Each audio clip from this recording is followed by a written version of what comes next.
that man sacrificed his knight next. What? But that doesn't make sense, because if you take that, there's no mate. You're deflecting a defender, but from what? There's still this.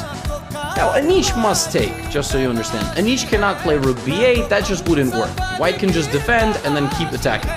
So, Anish is like, I don't get it, I'm gonna take. He sacrificed a pawn, a rook, and a knight. And now we can add another piece to that collection. He sacrifices the bishop. What? But he just takes. White is too slow to get checkmate here.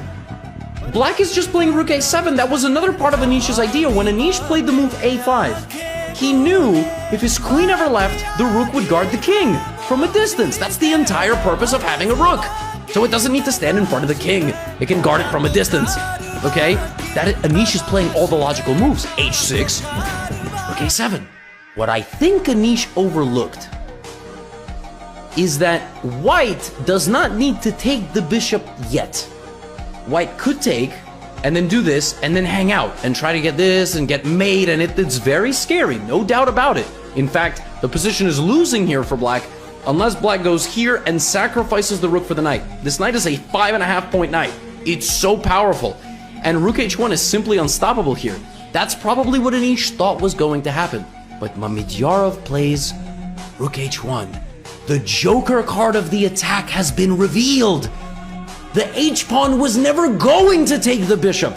The h-pawn needed a boost. White threatens mate in 2. h7, knight g6. The king is smothered to death in the corner of the board with a full army of pieces around. That is 25 points of material rendered useless.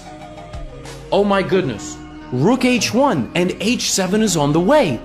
The only move here that does not lose for Black on the spot is rook to f6, with the unbelievable defensive responsibility to sacrifice the rook for the knight on that square, but simultaneously sacrifice the rook!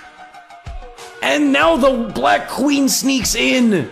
And White needs to trade into a winning endgame. This is now the only way White has to win. It's still winning for White, but it's the only way White can win. Rook f6, rook h6. Anish is like, that's losing. I might as well go out with a bang. Rook f2. But where is the bang? Where is it? h7. We know that if the king goes this way, there's mate. But what about here? Ha!